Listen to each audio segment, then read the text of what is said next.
we did a little bit of work with the thing, everybody's sitting there going, geez, we gotta get more training. So, next year I came up with the 2.5-day exercise that we, did some training with, and, that was our Operation Dark Days. And, we planned for what happens if armor goes out in the state. Armor is the 800 megahertz radio system for all public safety throughout the state. So, what happens if it goes to site trunking? That means it's just a tower and it's just a repeater. You know, for all the local digital radios, as long as you're on a talk group, you can still talk back and forth between the cars. But if your dispatch is on a different tower, you know, or hooked to a different tower, they will only be able to get to you if they're hooked up to a radio too. So that's why they have a lot of the back room radios are constantly on and on for that reason. And then they plug into them and they're back on the air. But, you know, the whole system, the armor system was thought of very well. And when you think of it, you know, 30% of those guys were hams. You know, Roger Lawrence was a ham, you know, a couple of guys in MnDOT were big hams, you know, so they thought of everything.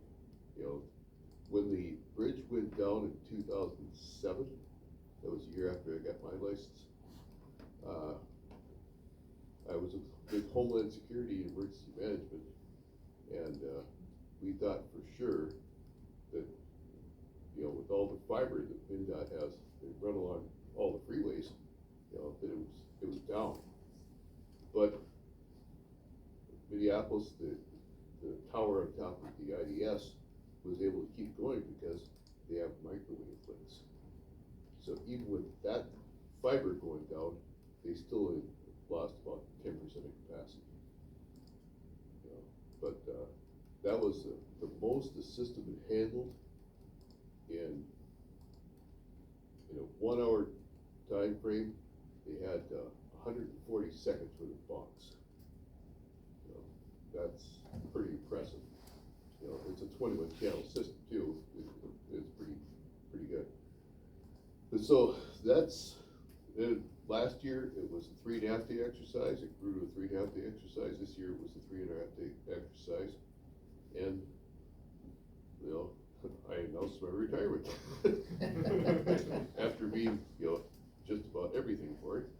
You know, think about planning the convention. Put this in the scale with all these people. Yeah.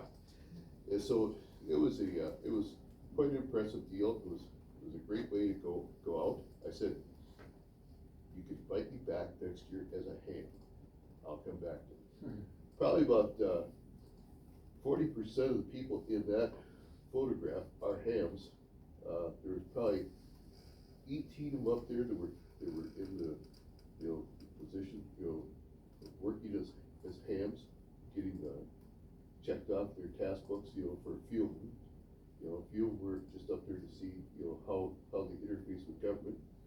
You know, so but you know, it gives a pretty good idea, you know, for you'll see some of the air guard compadres.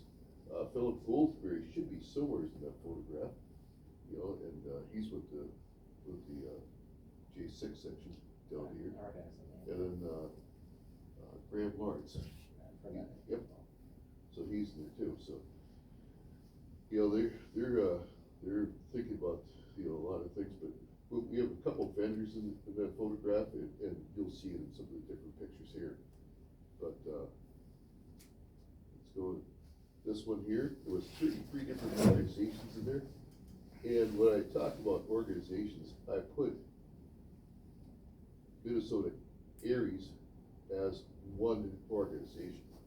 There was actually Hampton, Rochester, a bunch of them from the cities here.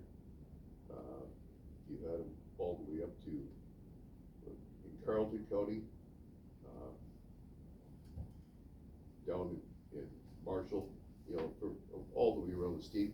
About the only corner of the state that we don't really get a whole lot of participation of is is on the public safety side is the northwest corner, you know, and, you know, it just seems that they don't wanna be in it, but we invited all the people in there, and, they came in, and, it was quite a deal, and, you'll see some of the pictures here of them. We operate up to four core capabilities: planning, operational coordination, operational communications, public information and warning. We added this year, and you'll see one of the reasons why. So starting out on Monday, we started out with 88 people, and the way we build this is you're coming into a disaster. So basically, the first 4 hours of Monday is all classroom, and we're basically talking you through and getting a lot of stuff. Starting at noon, you know, it would be like you're just reporting in, checking in, you know, the whole thing. You're getting all the information. We give them a brief, a rundown of the whole incident command system, and so throughout Tuesday, we bring in what's called an incident management team. And now, there are people from all over the state that come together and help an EOC, Emergency Operations Center, you know, function, and they bring them in there for, well, like, a lot of them are deployed right now to the South Carolina and Florida, because, you know, those people need a rest out there. They've been running helter-skelter, you know, damn near 24 hours a day, you know, for all the stuff, and so it's pretty good. So, you know, up to 105 people we had up there, 33 organizations. We had 5 different sites. We had an emergency operations center. We had a fire IC site. This is all based off of my neighborhood in Apple Valley. You know, somebody lit off fireworks, you know, in the trailer court behind me. You know, it lit the woods on fire, and it rapidly spread. And so let's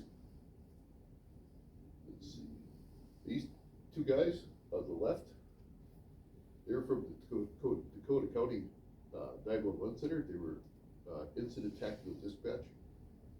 We're up there. They go, how'd you choose that neighborhood? I told him, you know, it was my neighborhood. You know, because we get the most calls for service during the 4th of July from that neighborhood. So he goes, you're not far off. So, you know, you had the repeater and portable siren site. It was just an unmanned one for it, and shelter site, and a remote staging area. You know, that was for we had the National Guard hanging out, and came up with 5 groups. We had, you know, the people at the emergency operations center, fire site, the shelter site, remote staging area, and then his incident management, you know, team was in there. And it was 1,140 hours for the training, you know, for 3.5 days. You know, that was only counting 3 days of it, you know, so that was pretty good. So a picture of the building we had for a simulated EOC. There at the left is the big room. It can seat up to about 100 people, you know, and then on the right, you'll notice some hands there.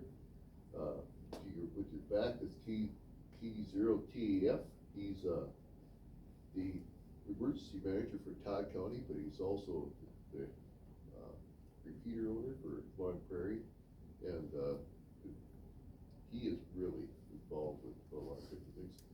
That's Julian. He's with Dakota County Aries. The guy back is Steven. You probably heard him if you've listened to the Maple Grove amateur radio net, and also that one for the marathon. You know, Bill and I were really two stations apart, you know, for the marathon. You were 18, I was 16? Yeah. Yep. And then the other guy there, he's a ham, he's on St. Cloud.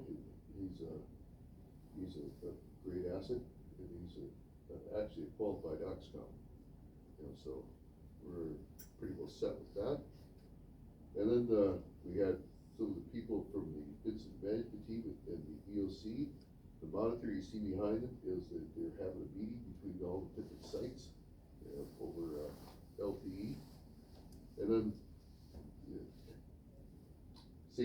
county brought their sheriff's command vehicle up there, that is out of this world to see inside. You know, and then T-Mobile brought up their mobile communications, and they can come and set up a small cell site, you know, for people, and that's pretty impressive too. Is that what Eric had referred to in his presentation during, during the marathon and Lopet and that type of thing? They'll bring those in just. Yep. Make sure self-service in general isn't interrupted. And they put those pretty much up at the Capitol. And then this is the guard. The picture on the left is the vehicle, the trailer that they had out at the Air Force reserve base out here, and it wasn't getting used. So they set it up as a command center out here. The inside has some radios in it. It has TV, and, you name it, camera, the whole works. And then the left picture is the guards, one of their 306-foot towers that they could put up, and they could make VHF 800 contacts. They set up for Cigars radio, and then so they could do a lot of patching between the systems there. And then the Southwest Minnesota Sheriff's Department has their truck up there. You'll notice over the left side, the Yagi just hanging over on a pole. That was so they could get into the EOC. There's a hill between there and the EOC, you know, for it. And then the Hennepin County's one of the 3 portable sirens that they had out there, and then the Southwest Minnesota repeater trailer. There's 7 of these repeater trailers in the state, 1 in each region. And what's pretty good about the Southwest Minnesota was our experimental one for this year. We've had them for 13 years. You know, they've always required, you know, some power because, you know, the batteries didn't last too long. But we converted them to a LiPo 4 battery, 100 amp hour, and put a solar charger on with 200 amp, you know, or 200 watt reflectors, and that trailer could go 36 hours without anybody looking at it, and pretty dark skies, you know, and it wasn't too bad, you know. So by the time that this exercise was over, it was out there for 2.5 days. It was only at 90% of them, still 90% of the batteries, you know. So that's the way to go. So I think we're going to convert the other 6 over to that, and that's going to happen sometime in the year. I don't know that the people from the central region are switching this on, you know. So that's happening right now. And the forms that got used, the 214, which is right here. Anybody recognize the name there? Gordy? Yeah, I know Gordy. Yep. So Gordy was up there, and he was filling those out. So every day that they had to turn in 214, you know, at the end of the day when they checked out at the because we only worked at 8-hour day, you know, for that. But every day they had to check them out. We went through those and saw what they did, and had 2 piles. Ones that could read, and ones that couldn't. You know, so 213 general message form, you know, which looks a lot like the radiogram, you know, that we had. 213 RR is just simply, you know, I need parts, you know, or I need parts for the stuff to work, you know, get them. The 205 is the Incident Radio Action Plan. What's interesting, Monday we put the 3 groups that we had there. We had the 3 separate groups. So I separated them and said, now come up with the radio plan. Told them, you got an hour to do it. So So all these groups got together, some groups, people were going every which way to lose, other groups, they were sitting together and figuring it out. So, we come back from lunch, I go, okay, everybody's gotta write their plans down the board over there and, be able to defend them and be prepared to have holes shot at them. Oh my God, it was an operation of futility, you know, they came up with, you know, these things and, you know, one didn't match the other, you know. I go, how about, you all talking to each other, basically one group, and then coming up with one plan? You know, so they did that, came back, and they got it fairly right on the public safety side. But I said, well, I go, I gave you the briefing. I go, did you forget about the, you know, disaster relief organizations? Well, you never said that. I said, FOAD. I said the Red Cross. Okay, you know, and all the other ones. I go, how about you hams when you came up with your plan? Did you use any of the Aries channels? You know, they were supposed to be used? No. So go back to the drawing board and come up with it. So public safety had 1205, and then they had the backside, as I call it, and all the amateur radio stuff. It worked out fairly good. You know, once they got past that point, they were good to go. And then they said, well, you gotta come up with a communications list. Them not knowing that I had the whole thing for the registration, and I made one up already, you know. And so they gather all this stuff up, and then I throw that down the desk. I go, no, it's yours, match that. You know, so they gotta be able to figure out that stuff off the fly, because in a real situation, you get together with a bunch of people you haven't worked with, and you're gonna be, well, how the hell they hold you? How the hell they hold you? You know, so this kind of stuff. And then, of course, the ICS Form 309, it used to be a form. It isn't anymore. It isn't available on the FEMA site, but it's the good old log, you know, where transmissions and stuff are made, so that's a good part of that one. And then the personnel and training, we had 5 COMLs who were involved. One just passed their task book through the committee yesterday. ITSL is the IT unit service leader, and we had 3 people training for that. 2 got their task book completed, and hopefully I'll see that here before I retire. But 77 days is an awful short time. You know, and then short. One COM team, which is a communications technician, was working on this. He didn't go all the way through his task book.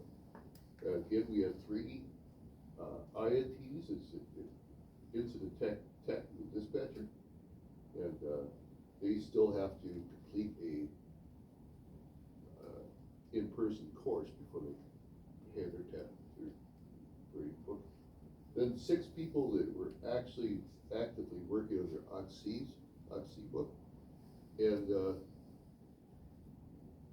no one made it through that. If they did make it through it, they were just missing one component, which was the OXC class, you know, but they pretty well saying that. And then that's a picture of my neighborhood. The little dot is my house. That the big red circle is what burned, you know, and it's all gone. You know, I'm lucky to be here. But then we worked out the plan about that. It just goes through the whole cycle of what you do from the point that you come into the incident and come out of the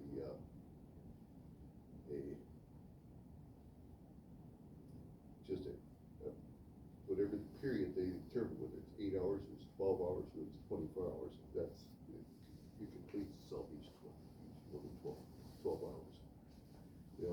that's pretty much it. You got any questions about that one?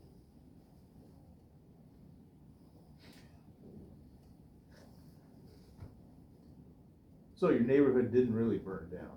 Yep. Yeah. Well, If it starts on fire, everybody's ready. They're working on it though. There is a plan.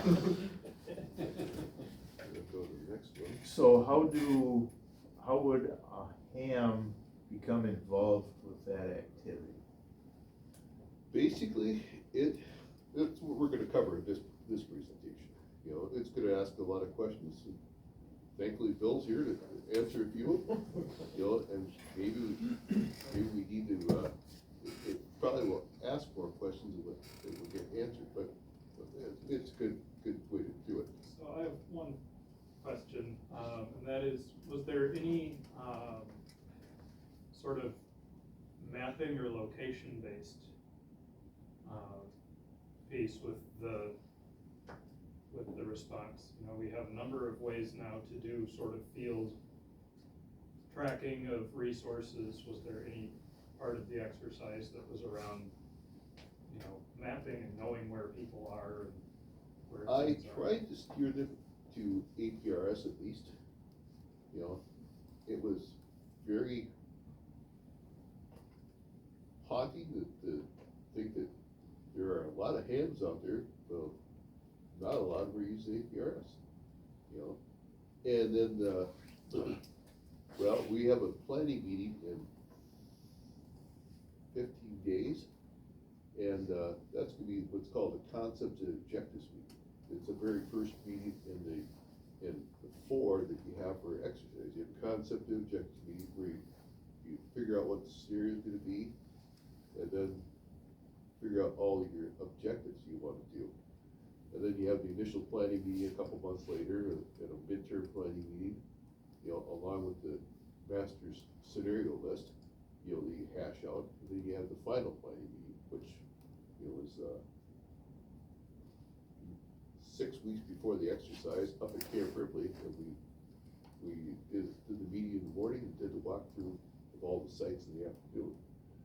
But if they're gonna invite me back, you know, as a ham, I'm really gonna look at those for not only mapping, but messaging. You know, and hook it up that way. Well, you might see about whether the State Geospatial Information Office might get involved as well. Yes and no.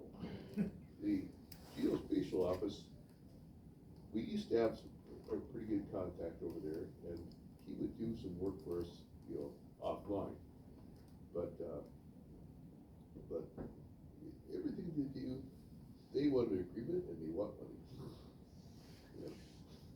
So, There is that. yes. So this is an exercise that we basically bring out, and we pay for the rooms up at Camp Ripley, which are all single occupancy. We pay for the meals, you know, and then everybody else brings up their time and everything else from the organization. So it's done for a fairly decent amount of money.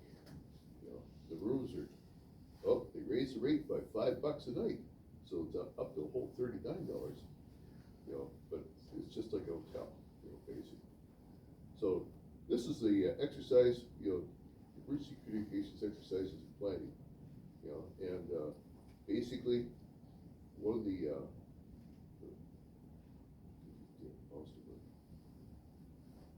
basically based off 4 characteristics: survivability, flexibility, capacity, and security. You know, and capacity isn't really what you think.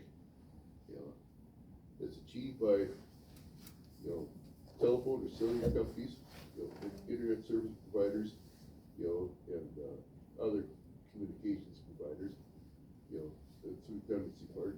Decentralization is 2-way radio networks, you know, and survivability is, you know, making sure that your systems are fairly, you know, secure, you know, and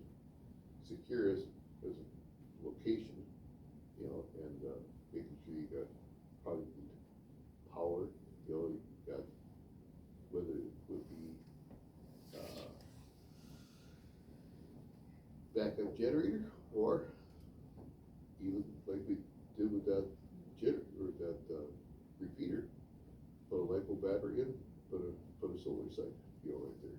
So, it's things to think about. So basically, communication system is little value unless it can be deployed where it's needed, like here, the system is provided to us by the good fairies at the Richfield, emergency management, right? Yeah. So, they've got that, so this may be a question, and we'll get some of these later on. It's, open architecture, it is, it's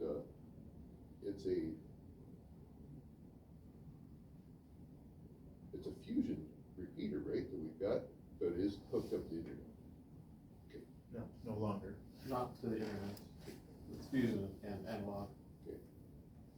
So we could operate it off of fusion too, for the people that have fusion radios. Okay.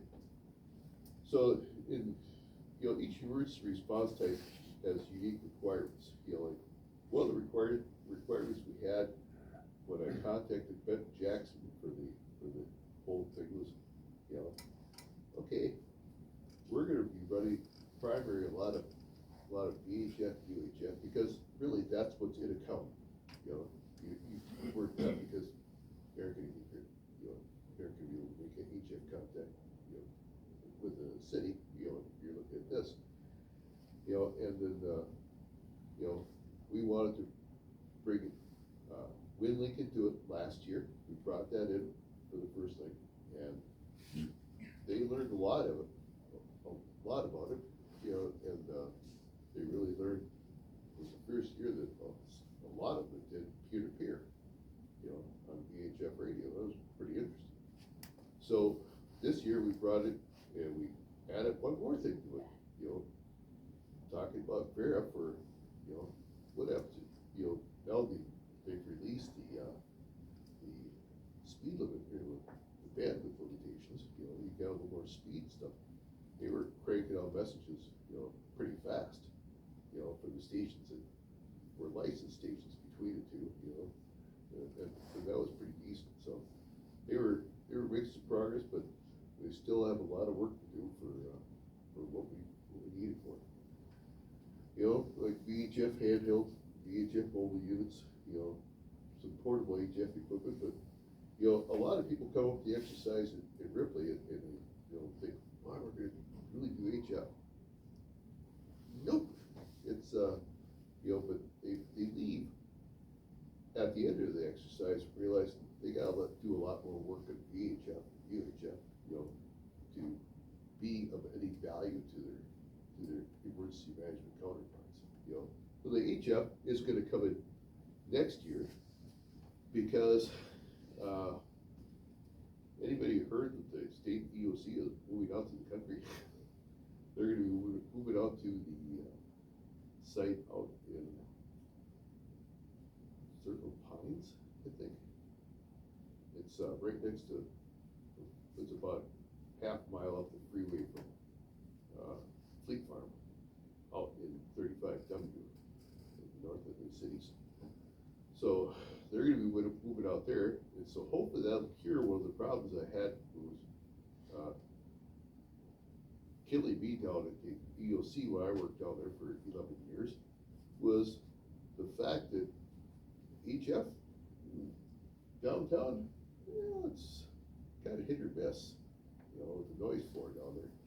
We could get HF out to Denver, Colorado, out to the MERS site, which is a mobile detachment for FEMA, and do all our tests that way, but we could never hear the Chicago site. Even though they moved it to a remote station over the Michigan side, we still couldn't hear them. So everything west was fine, but everything east, we were cut off from the world.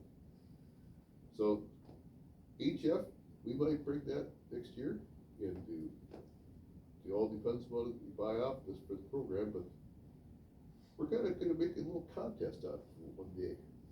Okay.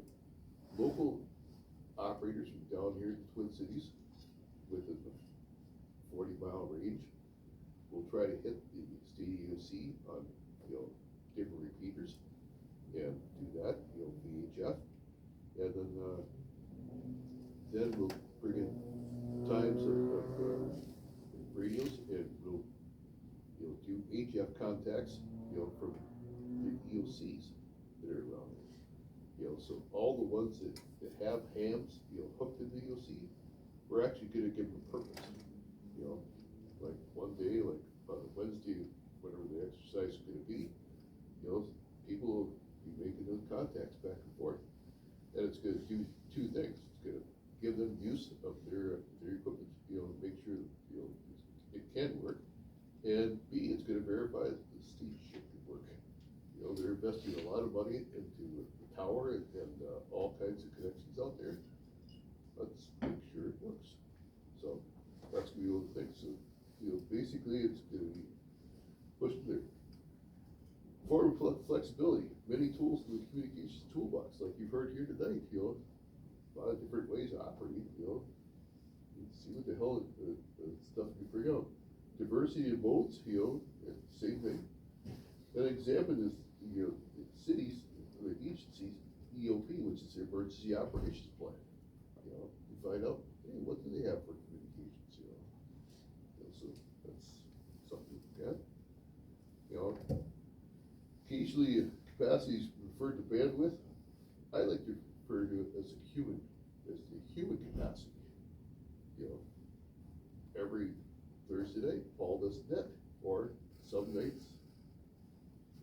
Yep. Brett or Matt is done, yeah, Doug. Yes, so, that's one good thing, because if you've got something going on in the city, like an event, or say like a twister came through here and had a lot of trees down and stuff like that, and hopefully if we get the hams embedded in the CERT team, and stuff like that, who's gonna operate that control, and who's gonna be your replacement, because you can't be on all the time, and so on and so forth. So it's basically, how many calls in progress, how many words per minute on things that you handle. You definitely don't want to stick a person like me. I had a stroke 5 years ago, and so when it comes down to, I can plan the stuff, I can do it really well. They'll give me a light traffic day, but you give me the heavy traffic, I freeze up, now, so it's just one of the things you have to go through to realize it, but so getting all those things done, and really the large quantities of message traffic, it's detrimental, it can be slow, it's human making decision process is the thing you go through, for how you can get a message put in there, and so that could be, senior officers, executive people at the county, I want this message through, they really don't know what the whole thing that it takes. So you have two types of security, inherent, frequency management, mode specialization, whether you're gonna use a digital mode or radio stenography, and then design, it's encoding, so, is it gonna work, is it not, encryption, of course, we can't use it on the amateurs, certain friends, but, little box like that, we can encrypt, and be totally legal. So we have to take a look at that. Yeah, but that, where the amateur part comes in is that a lot of the training around how the RF works and the propagation and the antennas means that you can put together an unlicensed equipment that will run right up to the legal, unlicensed limits, and you've got a system then that you can run under Part 15, be it Wi-Fi, be it 900 megahertz, whatever, and you know what you're doing to run it. So, basically it falls into your tactical, hey, let's go there, do this, where are you, for all these kind of things over the radio. You got, recorded, record message, basically the ICS 213, which is instant command, or 213, is the general message. Then, like, Bill was saying, what other modes, whether it would be through Meshtastic, whether it be through APRS, how do you know you've got those people on the ground? And it's just using what you have, to really get it in place. So your last mile functions, because really, that's where a lot of this stuff comes down to. The last mile, and when we refer to that one as, what happens if Joe Backo, digs up a line at the county's PSAP, or, at the wherever the EOC is at. Well, now your telephones are down, your fax is down, your internet's down, now they gotta go to their backup cellular. Well, a lot of people are using cellular by, God, you should see this tree out here, all that bandwidth is being absorbed, that's where the value of ham radio comes in, because you've got a radio, you can get out to somebody, and you can send them a message back and forth by using WinLink. That's the ham radio email. So it works pretty good. And you could serve your agencies, so you could be an interface for them. And just local circuits, you can replace a lot of that stuff, like the infrastructure functions. Hybrid networks, radio email, Echolink, you can use, Meshtastic, you can work out quite a bit for the networks, fire coordination, whatever.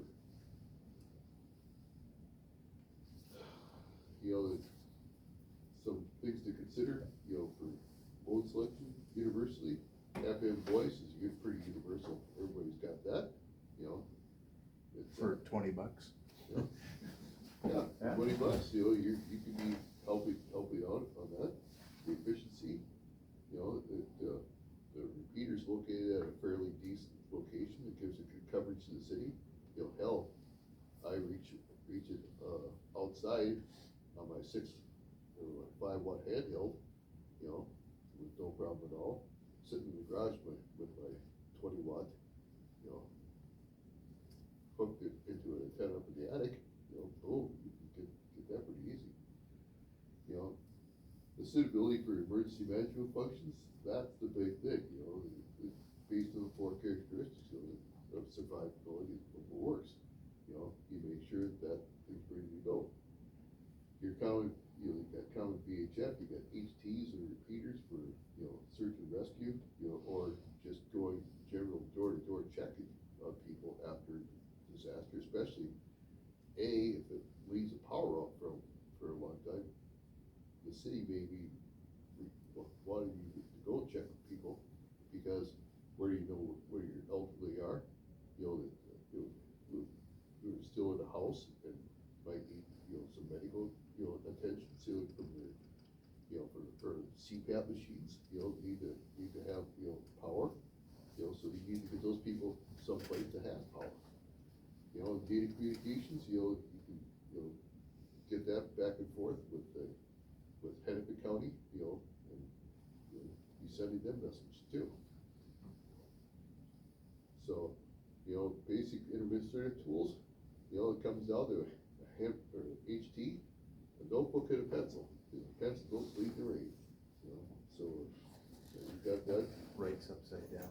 And, rates, for your cert floods, your cert functions, that's one thing where we could probably get into some for that. Hazard and vulnerability, planning starts with, knowing what your local hazards are, whether it be with weather, your terrain. This community is pretty flat, for that, but some communities, like mine down there in Apple Valley, you wouldn't be hearing from me if I lived down in the valley, but, since I live up in the hill, you can here, no problem at all. You know, transportation, you know, it's not only your transportation to get there, but it's for setting up transportation, you know, for someone that's, you know, maybe doesn't have transportation during a disaster, you know, you can help out with that. The technical, you know, with power outage, hazmat, that's a bad example, but, you know, realistically, you know, when it comes down to it, you know, being hams, you've got a lot more capability than you realize. You know, it's identify your vulnerabilities, you know, prioritize planning what's most likely to disrupt your communication. Joe Backo's the number one, you know. Big yellow fiber finder. Yep. And our IT department was watching with bated breath when they were digging out, you know, they had those people at the skyways, you know, checking it out, you know.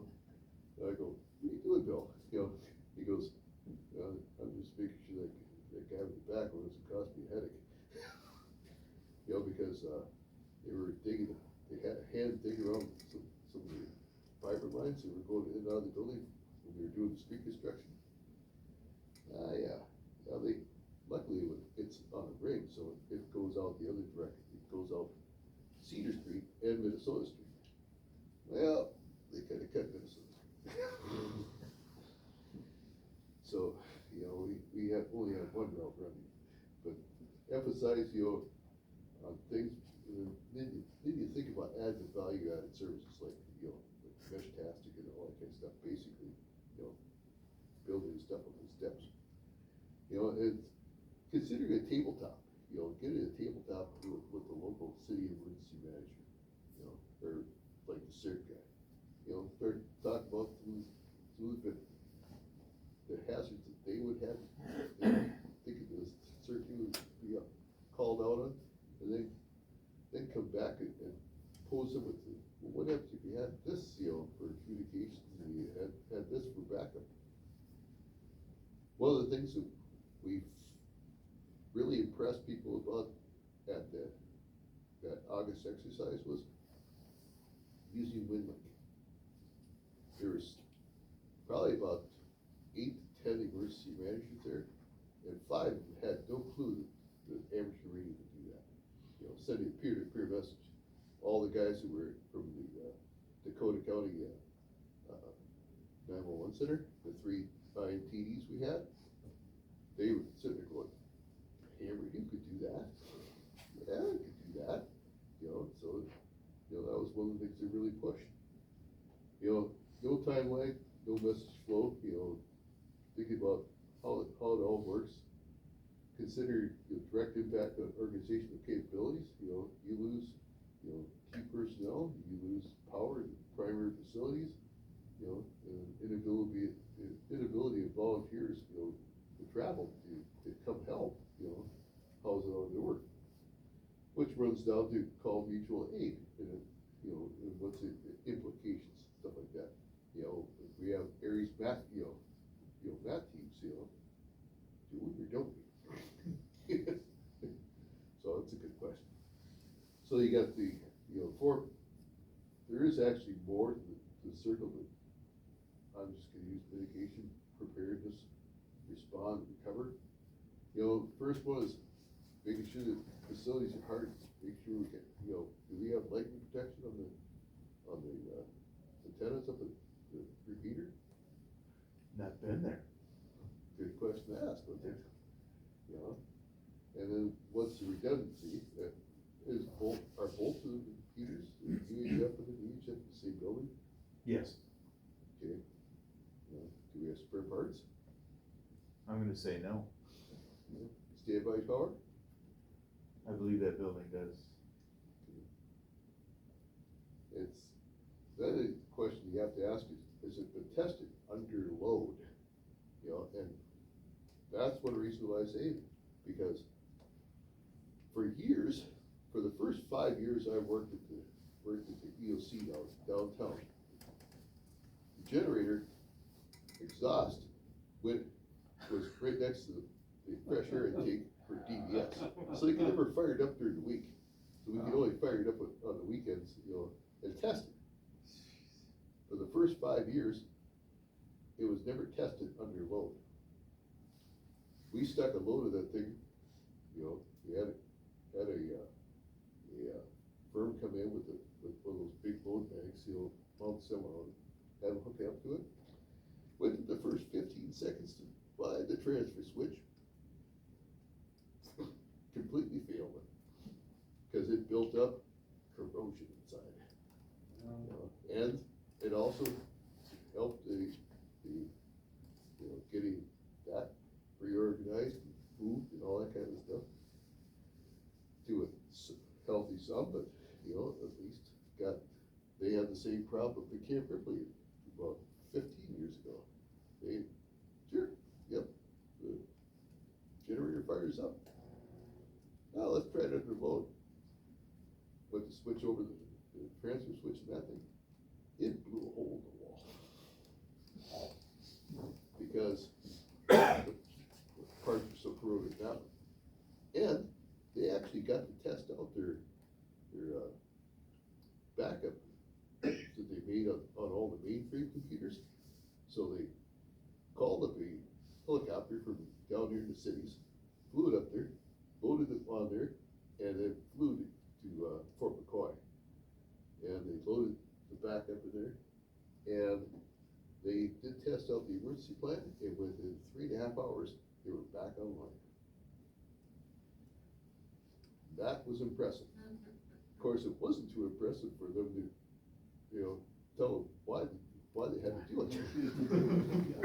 Luckily, it happened on a Friday afternoon, and nobody really noticed it. Except for the hole. Except for the hole in the big repair bill. The second one is for preparing, survival first gauge up, you get flexible methods, basic voice ability, basic message skills, then advanced follows, so WinLink and FM, working, making all those work, And then, the response portion is you use what you can for the disaster, you use point to point, use digital, and use all the things there. You work with limited mobility operators. What are you going to do? Bring in, someone can operate stuff, but might have mobility issues. You can kind of plan for that. Work in shifts. You got to prioritize communications. Over the value-added services. So it's then when you come to recover, you do what we do up at the half day of the 3.5 day exercise. We asked 3 questions, and since we had so many people there this year, I told them you got 3 minutes to say it. What worked, what didn't, and what can be improved upon.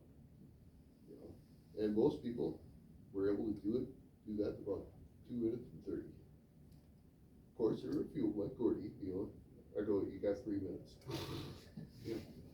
Because you got a little long with it last year. But improved capabilities, you improved your equipment because you know what worked and what didn't work, and then you can work on training, for the next disaster. So it's getting, like I said before, lightning surge protection, testing the power and the load for the repeater, and examining and bonding grounding lines. Basic preparedness is train a trainer, in core competencies. You can train on the pathetic, I like to call it the pathetic alphabet. But the phonetic alphabet, you got basic message handling, accurate 213s, and then how to use your 2-meter net to your full advantage. And then traffic nets are ideal, for public service. Now, I might actually volunteer probably January to run the net ones, Sure. just to get some experience on it. Because we don't do it all the time, but radio contest, amateur radio contesting is a great way to practice Yep. most of those. Yeah, because you gotta, you gotta give a signal report, you gotta, that was one thing, an article that was put out just in today's ARRL, Aries newsletter, that basically say, using, that concept, what's a signal report, what's a signal report back, on it, just on your weekly debts, just to kind of get a feel of how the performance of the repeaters, so you could use it for EOC team, which basically this group would probably be most suited for, NWS team, that's the Skyward, that's what, Maple Grove and Ramsey, I think it is. Yeah. Bloomington does it. Bloomington has, CS with Bloomington. so, and like hospital teams, like you could, first Thursday every month is 12:30, they have the hospital vet, and at the end, they take general check-ins. So they'll take that one, and support it, because God, there's only a couple, some months, there's only 4 or 5, hospitals to check in. They're probably looking for people to Yeah. help go to hospitals and. And that's something that needs to be done, because it's about, what, 12 years ago that they stuck in well, no, more than 12 years ago. This is getting pretty deep. 15 years ago, because I've worked for the state for 18 years, and as Skip Jackson had told us, this is going back to Skip's days, that they were buying kits for all the hospitals, which is a TMA 710 Kenwood, and then the power supply when they had antennas installed, so, and like I say, with your local hospital, that might be a good way to check it out. Another good thing is, like you was talking about, CERT team, and help them out. And, where local digital come in, you could teach a lot of people more about WinLink, a lot of things to do there, That's something I've been meaning to talk to you about, is, your station at home and how I can, transfer it. Yeah, I think Benton used it as in one of his areas things, as his communication plan was with that one of those stations. Yeah.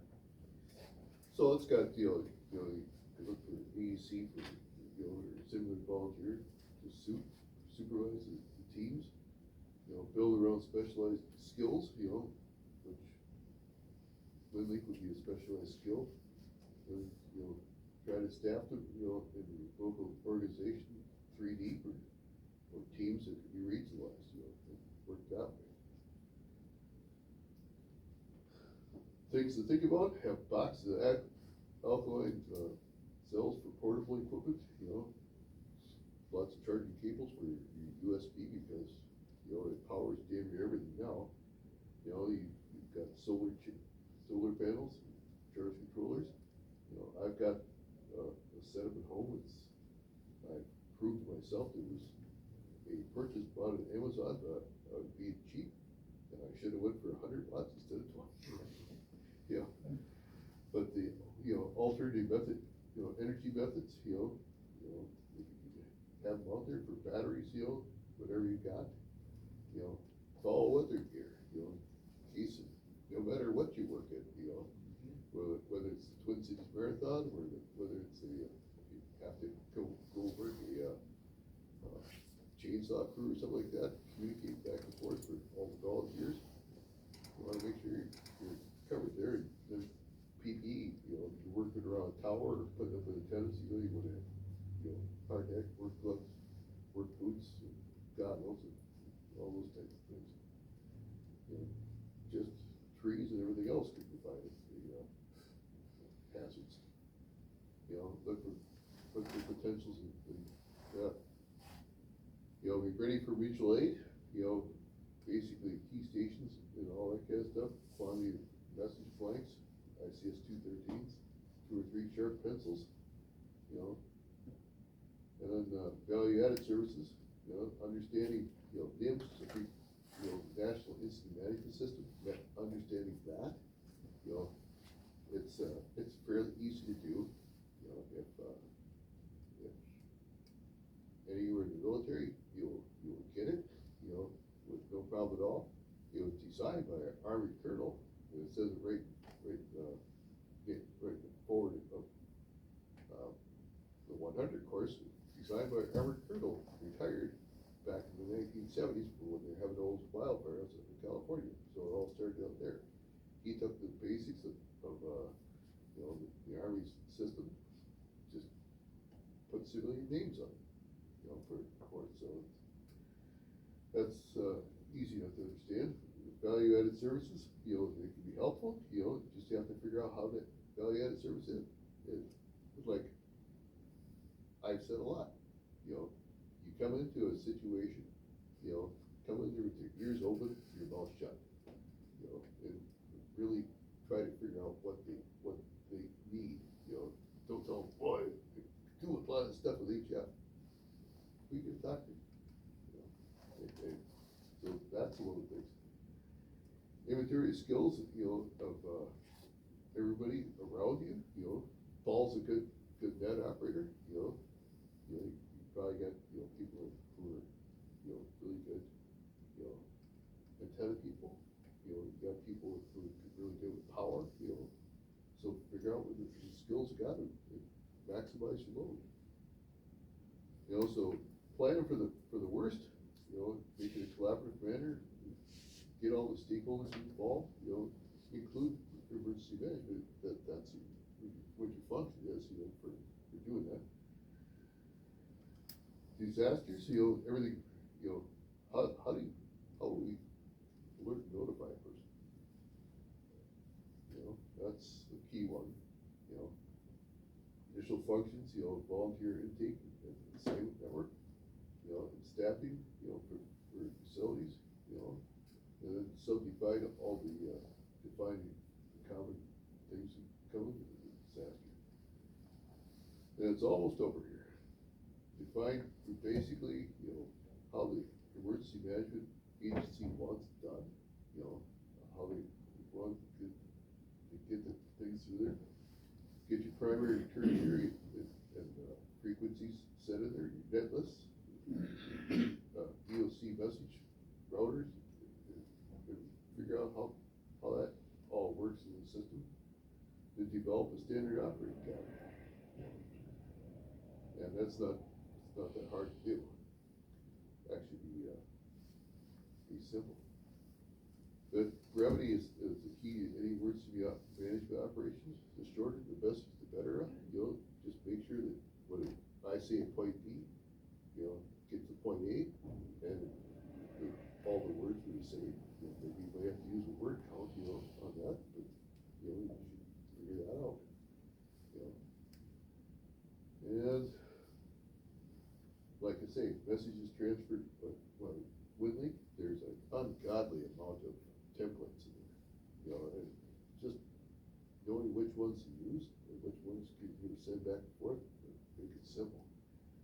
You know, your load, you know, in the regional nets, you know, I think that might actually be starting to gain some traction for regional nets, you know, for WinLink, because I know that there are certain ones throughout this country that are peer-to-peer nets, and they do that every Thursday. You know, so it's gaining some traction. And then getting down to the last slide, you know, your priorities, you know, survivability, flexibility, capacity, and security. You know, plan and train, drill, you know, tactical traffic, and the best traffic. You know, volunteers must develop baseline communication skills, you know, basically how to run an FM net, you know, it's easy. You know, and then specialized, you know, after the basic skills are done, plan for any personnel losses, you know, because, you know, so they're not doing a very good job at my employment. They're not, they know I'm leaving, you know, but as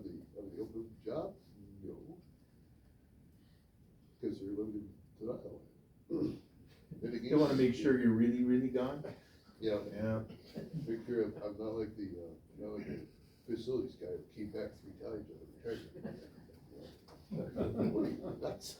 You know, prepare, for training, planning, exercising, you might have somebody in this room who could understand that. But, respond, throw layered nets, manage capacity, and match the proper load to each emergency management supporting function.